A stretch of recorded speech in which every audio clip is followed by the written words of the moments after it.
Bonjour à tous, c'est le grand rendez-vous Game Business aujourd'hui à la une de Smartech. On va s'intéresser à la Switch 2, GTA 6, Sandfall. On va aussi parler de Twitch, de Squeezie, de l'acquisition aussi à plus de 800 millions de dollars par le studio Triple Dot. Tout ça à la une de Smartech de cette émission. On aura également un regard sur le biomimétisme avec des piles à combustible inspirées du réseau sanguin des intestins. Quelle découverte! Mais d'abord, on va s'intéresser aux avions avec 3 questions sur leur système nerveux. C'est tout de suite dans Smartech.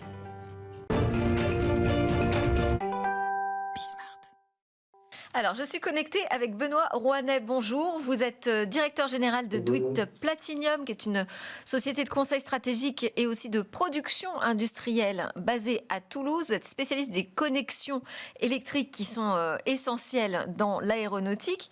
Alors, je voulais déjà que vous nous expliquiez ce que sont ces réseaux que vous fabriquez aujourd'hui pour l'aéronautique, que ce soit les avions, les satellites. Vous dites c'est des réseaux de câbles invisibles qui garantissent le bon fonctionnement de tous ces aéronefs.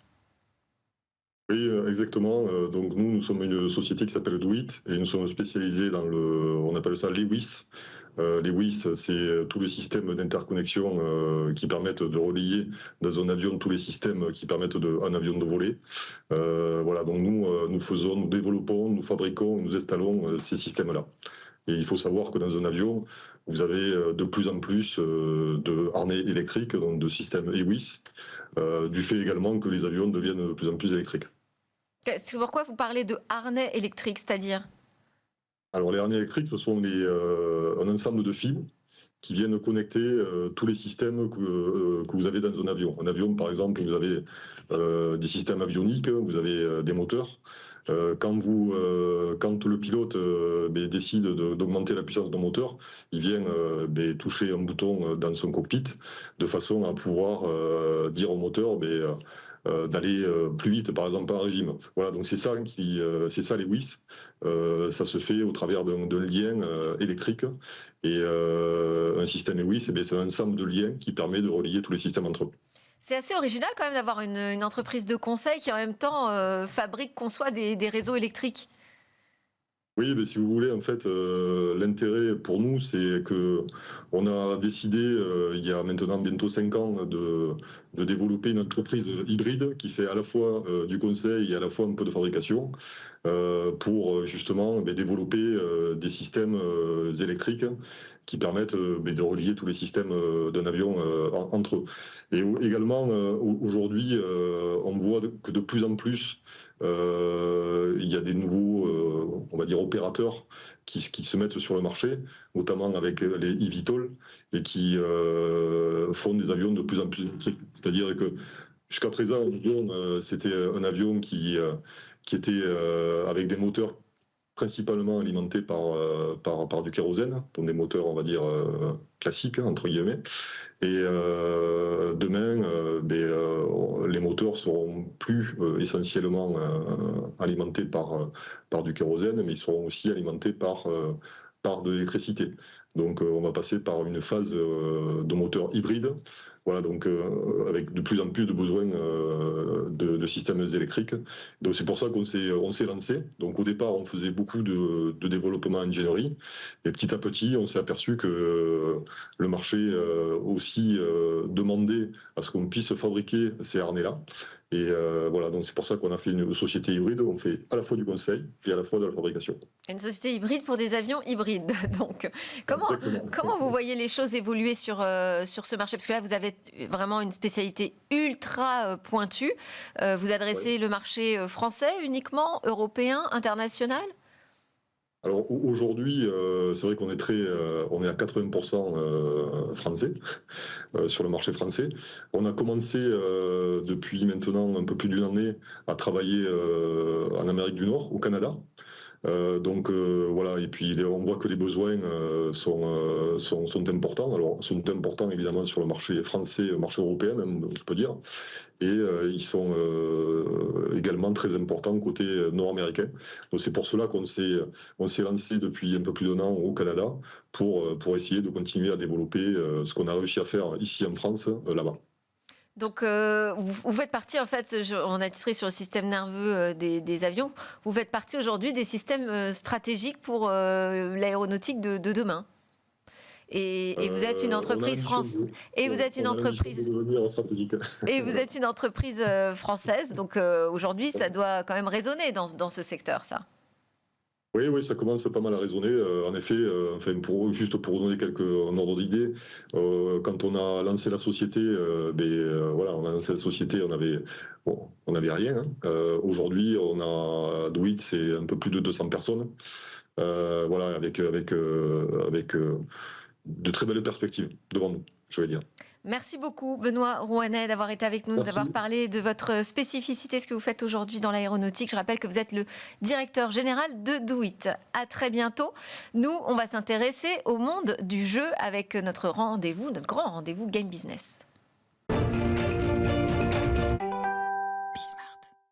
Vous regardez Smart Tech, vous regardez le grand rendez-vous Game Business avec Guillaume Monteux. Bonjour Guillaume. Bonjour Delphine. Président de Gatsby. Voilà, d'un seul coup, je ne sais pas pourquoi ça m'échappe. Boîte spécialisée dans les game advertising. Aujourd'hui, vous nous chroniquez habituellement tout ce qui se passe dans cette économie du jeu vidéo. On va commencer, nous, avec la Switch 2. Absolument. Il se passe beaucoup de choses en ce moment dans l'industrie du jeu vidéo. À commencer le 5 juin prochain par la sortie de la nouvelle console de Nintendo. Effectivement, la Switch 2. Alors tout le monde est très excité à l'idée d'avoir sa Switch 2, à l'idée de jouer au premier grand jeu nouveau de Nintendo, le nouveau Mario Kart, qui va introduire un nouveau système de jeu en open world, un peu comme Forza l'avait fait sur Xbox. Donc tout le monde est très excité. Et cette excitation, parfois, se transforme en anxiété, voire en nervosité, puisque certains aficionados de Nintendo les soupçonnent un peu d'avoir les mêmes stratégies marketing que Sony et Microsoft, et ça leur plaît pas du tout. C'est-à-dire ?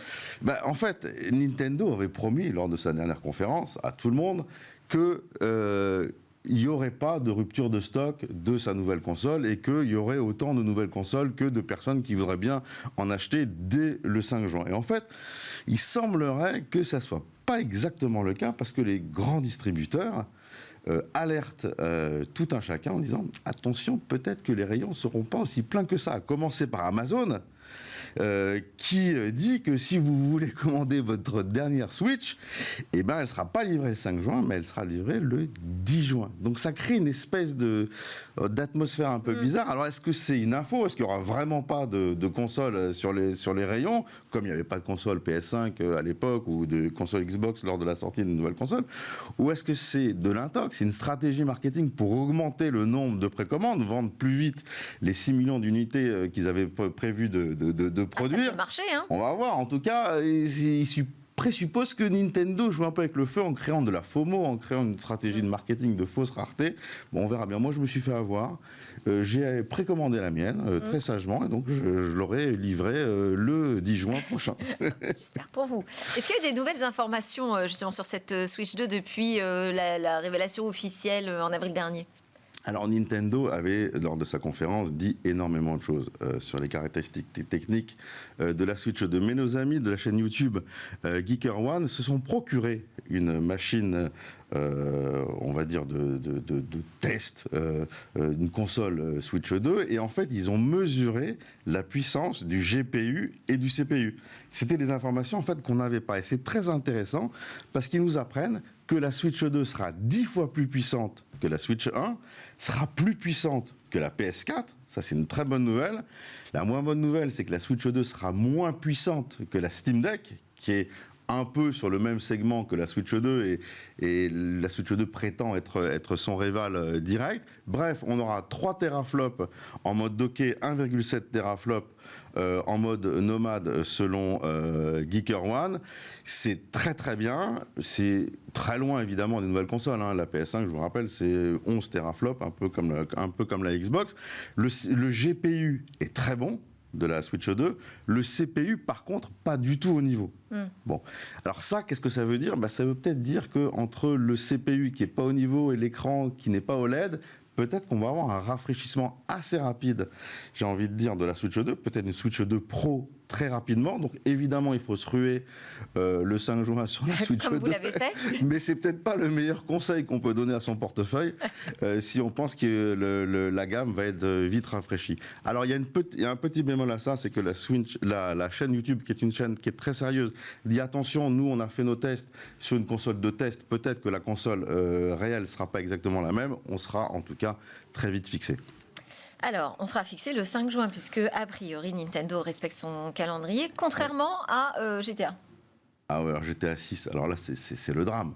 C'est le drame absolu. Alors, on est habitué, avec les jeux vidéo, à ce qu'ils soient retardés ou en retard. On l'a vu notamment très récemment avec Assassin's Creed Shadow d'Ubisoft, qui d'ailleurs, soit dit en passant, très bien marché, malgré le retard, j'ai envie de dire, de mise à disposition. Mais là, GTA 6... C'est le drame absolu. Rockstar Games, qui est le développeur de GTA 6, a annoncé que finalement, le jeu ne serait disponible que le 26 mai 2026. C'est dans très longtemps. Alors en même temps que cette annonce, ils ont offert, j'ai envie de dire, à la communauté GTA 6, le deuxième trailer du jeu. Et alors là, c'est le raz-de-marée. Ce deuxième trailer, il a été vu 500 millions de fois en une journée. 1,5 milliard de fois. C'est dire l'attente. C'est incroyable. À titre de comparaison, celui qui avait le record du nombre de vues en une journée, c'était le trailer de Deadpool et Wolverine, là, qui est actuellement d'ailleurs sur Disney+. 300 millions. Là, on a fait 500 millions. Même la bande sonore musicale du trailer, qui est une chanson des Sister Pointers que personne ne connaît, j'ai envie de dire, à part nous, a fait un carton sur Spotify.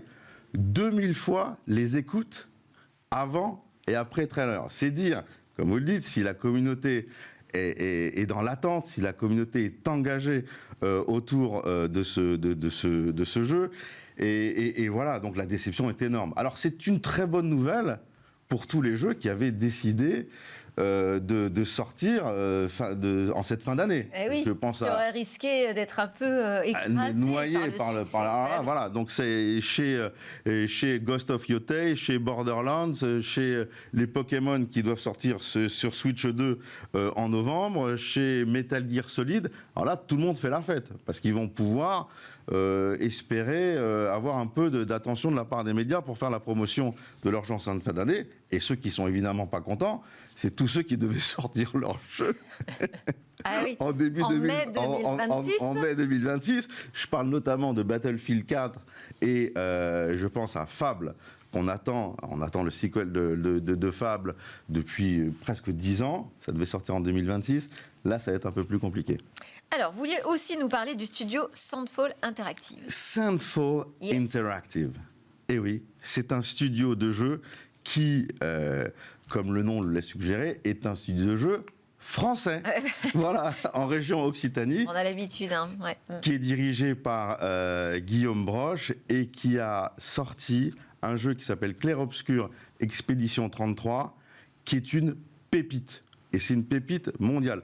Personne ne connaissait ce studio de jeu. Il a été créé en 2020. Ils n'avaient pas de jeu à leur actif. Et en fait, ils ont vendu plus de 2 millions de jeux la première semaine sur un segment de jeu qui est le RPG, qui est trusté par Zelda, qui est trusté par Baldur's Gate, par Demon's Souls, Dark Souls. Bref, Sandfall Interactive s'est attaqué à très gros. Ils ont fait un carton. Ils font rayonner le savoir-faire français, la direction artistique à la française, la manière de raconter des histoires à la française. Ils n'ont absolument pas besoin de moi pour les mettre en lumière. Mais je vous le dis très sincèrement, essayez ce jeu, c'est un jeu exceptionnel. Clair-obscur, ok, j'imagine que c'est très joué sur Twitch. Alors parlons de Twitch, ça c'est très intéressant. Alors tout le monde évidemment, tous ceux qui nous regardent connaissent par cœur le service de Twitch, qui est un service qui permet à tout un chacun de regarder des streamers, des diffuseurs, des influenceurs, bref vous les appelez comme vous voulez, et d'interagir avec eux. Donc les streamers jouent, vous les regardez et vous interagissez avec eux. Twitch, je vous le rappelle, est une société qui appartient à Amazon depuis 2014. Ils avaient acheté ça à l'époque 1 million d'euros. Et oui, pour répondre à votre question, en ce moment, Clair-Obscur est très joué sur Twitch. Alors, justement, ça m'intéressait que vous nous rappeliez quels sont les jeux, les catégories les plus jouées sur Twitch aujourd'hui. Alors, c'est une très bonne question, mais vous allez être très déçus par ma réponse. Parce que Parce que ça fait 10 ans, mais vraiment 10 ans, que les jeux les plus streamés et les plus regardés sont toujours les mêmes. League of Legends, GTA V, Ah oui. Counter-Strike, Valorant, Fortnite, Minecraft. Et en fait, c'est un problème pour Twitch. Parce que non seulement on a un effet de lassitude auprès de l'audience, mais aussi on atteint un certain plateau dans l'audience, puisqu'effectivement les gens qui sont potentiellement intéressés par tous ces jeux, ils vont en croissance, mais voilà, c'est pas une croissance extraordinaire. Et pourtant, Twitch à l'époque, on en avait déjà parlé sur votre antenne il y a quelques années, avait tout pour cartonner. Une vraie monétisation, une monétisation directe, et des outils exceptionnels pour gérer une communauté qui par ailleurs était ultra engagée, mais force est de constater, notamment sur le site Twitch Tracker, qui est le site officiel de l'ensemble des indicateurs de Twitch, que le service ne croît pas aussi vite que Amazon aimerait bien. Indicateurs, quels indicateurs ? En fait, les indicateurs sur Twitch sont relativement simples à mesurer. C'est le visionnage global, le temps de visionnage global, le temps de visionnage moyen par joueur. Donc ça, on va parler d'engagement. C'est la monétisation, c'est-à-dire les montants que sont prêts à mettre les marques pour effectivement faire de la publicité sur Twitch. Et c'est évidemment le nombre d'abonnés, parce que je rappelle quand même que sur Twitch, en fait, vous payez pour être abonné à une chaîne. Et en fait, tous ces indicateurs, bon an, mal an, soit ils progressent pas franchement, soit ils sont en légère baisse. Et c'est quand même un vrai problème. Si je parle, par exemple, de la baisse du temps de visionnage sur Twitch, en fait, si on compare le T1 2024 au T1 2025, on a quand même moins 7%. Ouais. Alors, ça fait la joie de la concurrence de Twitch, hein, notamment YouTube Gaming, qui, depuis 2-3 ans, en fait, met le paquet pour attirer les joueurs et les streamers sur sa plateforme. C'est-à-dire, mais le paquet ? En fait, YouTube a créé déjà des nouveaux formats vidéo qu'on ne trouve pas sur Twitch. Hein. Je parle notamment des shorts, qui a une certaine audience, un certain type d'audience, qui marche très bien, un peu à la manière des Reels sur Facebook. Et YouTube monétise beaucoup mieux que son concurrent Twitch. Ce qui fait que pendant la pandémie, Twitch avait 75% de part de marché. Maintenant, c'est plutôt 60%. Et ça se fait au profit de YouTube, pour les raisons que j'ai énoncées, mais ça se fait aussi au profit de TikTok, qui ne cache même plus ses ambitions, si vous voulez, dans le domaine du gaming. Et YouTube et TikTok ont un avantage énorme sur Twitch, c'est qu'ils proposent aux streamers effectivement diffuser des événements live, mais ils proposent beaucoup plus de formats, beaucoup plus de formes d'interaction, beaucoup plus de formes de monétisation que sur Twitch. Et là, quand on est un streamer et qu'on veut tenir sa communauté dans la durée, c'est quand même bien de pouvoir faire plus de choses que simplement de la diffusion, j'ai envie de dire, de jeux vidéo. Alors, on avait dit qu'on parlerait aussi de Squeezie.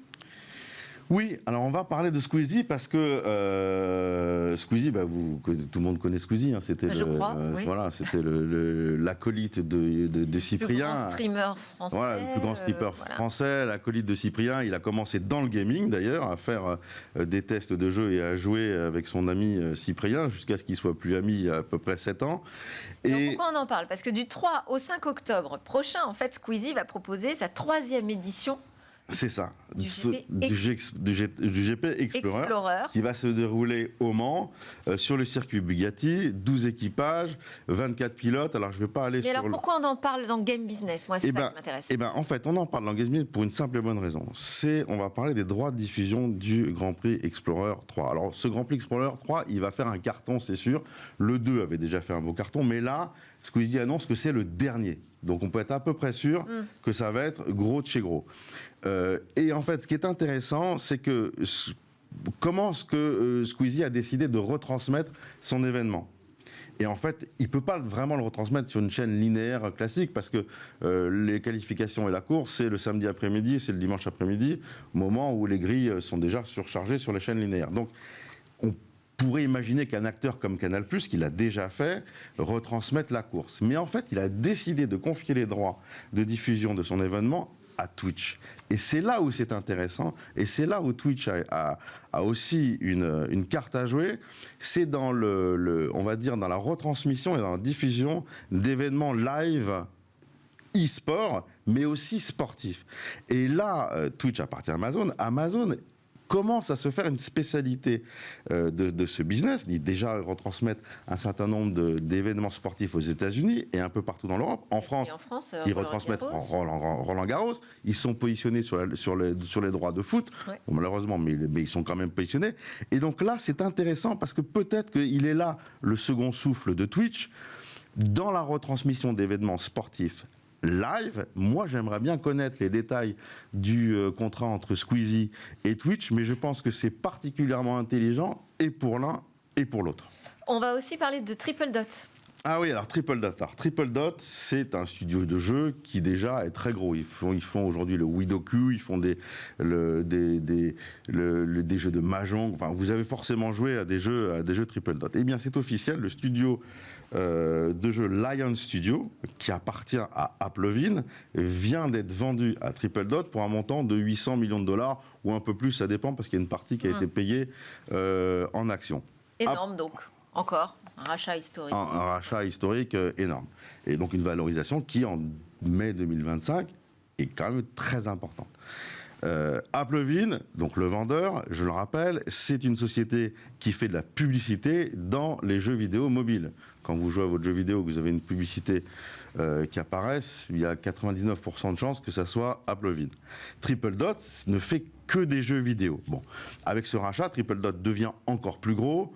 2 milliards de chiffre d'affaires, 2 milliards quand même de chiffre d'affaires, 25 millions de joueurs actifs tous les jours, 2500 personnes dans le monde, bref, c'est un nouveau géant.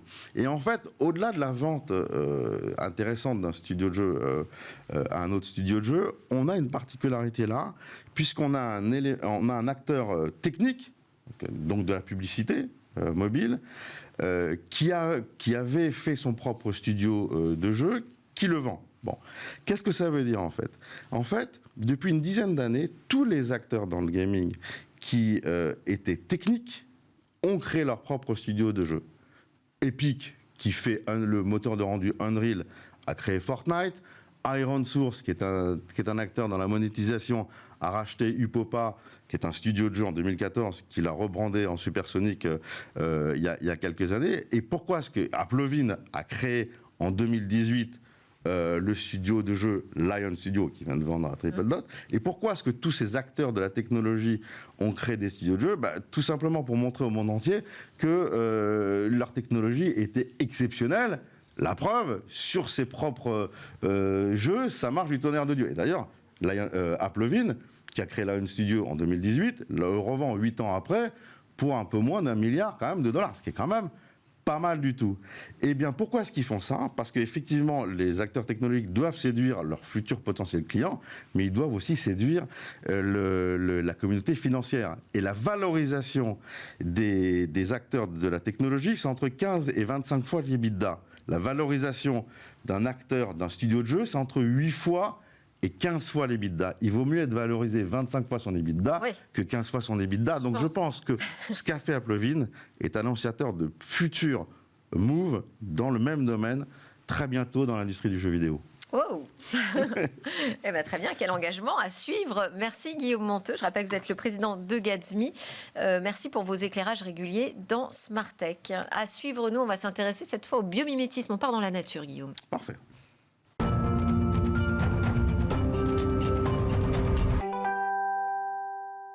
C'est l'heure de notre rendez-vous avec le biomimétisme et Clément Norodom. Bonjour Clément, connecté avec nous. Je rappelle que vous êtes ingénieur biomiméticien chez Bioxégie. Et aujourd'hui, on va s'intéresser au contexte industriel et à l'avenir de l'hydrogène. Pourquoi on va s'intéresser à ça ? Parce qu'on va parler piles à combustible et inspiration dans la nature. Absolument. Effectivement, vous le dites très bien, l'hydrogène, c'est une de ces énergies qu'on considère comme une énergie d'avenir aujourd'hui. Certaines estimations nous disent qu'en 2050, ça pourrait représenter jusqu'à 20% de la demande mondiale, quand même. L'hydrogène, alors pourquoi c'est intéressant déjà, avant même de parler de biomimétisme, c'est parce que l'hydrogène, l'atome H, va pouvoir réagir avec de l'oxygène, O, et donc nous donner de l'eau, H2O, et au passage libérer des électrons, donc de générer du courant comme ça, avec comme déchet de la réaction de l'eau. C'est pour ça que c'est très intéressant. Mais évidemment, il y a tout un tas de contraintes, de problématiques industrielles encore à résoudre, des challenges, à commencer par le stockage, la génération, etc. etc.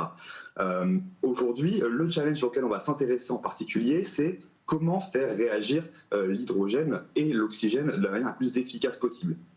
Et pour ça, on va s'intéresser à l'artère mésentérique supérieure, donc qui est l'artère qui irrigue l'intestin. L'intestin, comme vous le savez peut-être, c'est cet organe qui va nous permettre de digérer les nutriments, de les faire passer dans notre sang. Et donc, on a une problématique qui est assez similaire à celle des piles à combustible finalement, puisque on va devoir avoir un réseau sanguin extrêmement dense, puisqu'il y a une très très grande surface de l'intestin, jusqu'à 30 mètres carrés, extrêmement dense, mais qui va en même temps pas devoir être compliqué à parcourir pour le sang, si je puis m'exprimer ainsi, puisque à la fin, le sang, il est pompé par le cœur. Si le pompage s'avère plus compliqué que prévu, ça veut dire plus d'efforts sur le cœur, plus de ressources consommées. C'est un désavantage évolutif, tout simplement. On a donc cette artère mésentérique supérieure qui ressemble un petit peu à un filet, vous voyez ici, très ramifié, très interconnecté, très dense autour de l'intestin, qui va permettre d'avoir ce bon compromis entre une grande surface d'échange d'un côté et en même temps une bonne circulation du fluide, en l'occurrence le sang, de l'autre. C'est ce qu'on voit en rouge. Le parallèle, en rouge, exactement. Le parallèle avec les piles à combustible, c'est exactement celui-là, c'est-à-dire qu'on veut ce même compromis entre une surface d'échange qui est très très très très grande pour que l'hydrogène et l'oxygène puissent réagir au plus d'endroits possible, le plus vite possible, donc générer le plus de puissance électrique possible derrière, évidemment, c'est ça l'objectif. Et en même temps, on ne veut pas avoir à pomper de l'hydrogène de manière trop complexe, puisque forcément, plus l'énergie qu'on dépense pour générer de l'énergie est importante, moins finalement la balance est positive à la fin. Donc on se retrouve avec la même problématique que dans l'intestin, et d'ailleurs même problématique qu'on retrouve dans le poumon, c'est un peu la même chose aussi, beaucoup de ramifications, peu de puissance de pompage. Là-dessus, il y a des chercheurs qui se sont intéressés du coup à cette forme de l'artère mésentérique supérieure, cette forme en filet, très ramifiée, très interconnectée, pour créer des membranes d'échange de piles à combustible, justement. Et c'est ce qu'on va voir à l'écran, je pense, dans un instant. Et on se rend compte avec cette Alors, on voit quelque chose. On voit quelque chose à l'écran, ça ressemble pas vraiment à votre artère. C'est un petit peu abstrait, effectivement. On a des formes plus géométriques parce que c'est quand même plus simple à fabriquer derrière. Mais par rapport à ce qu'on pourrait avoir sur des échangeurs plus classiques qui seraient en zigzag, par exemple, on aurait beaucoup plus de chemin parcouru par notre fluide, beaucoup plus de puissance de pompage. Et là, ce qu'on voit avec cet exemple ici, le pic de puissance générée électrique, il est égal à ce qu'on a avec des membranes plus classiques, mais on économise sur la puissance de pompage, on est plus efficace et donc du coup on a moins de pertes finalement, et donc à la fin on retire plus d'énergie, on a un bilan qui est plus positif. D'accord. Et donc ce modèle aujourd'hui est exploité pour optimiser la gestion des flux dans les piles à combustible. Alors, aujourd'hui, ça reste au stade de la recherche, bien sûr. Il y a encore beaucoup les piles à combustible, ça reste une technologie qui est relativement récente et en très fort développement. Il y a énormément d'innovations qui sont faites. D'ailleurs, pour l'anecdote, il y a eu une augmentation de presque 50% du nombre de demandes de dépôt de brevets autour de l'hydrogène en 2022 par rapport à l'année précédente. Donc, on voit que c'est un domaine extrêmement actif. Aujourd'hui, on ne peut pas dire que ce soit complètement mature, mais c'est un axe de travail, en l'occurrence, sur ces membranes d'échange. Merci beaucoup Clément Neurodhomme, merci pour ces découvertes que vous nous proposez à chaque fois. Je rappelle que vous êtes ingénieur biomiméticien chez Bioxégie. Et merci à tous de nous suivre. C'était Smart Tech, votre émission sur la tech que vous regardez sur Be Smart for Change. Vous pouvez aussi nous suivre en podcast, bien évidemment. Je vous dis à très bientôt. Excellente journée.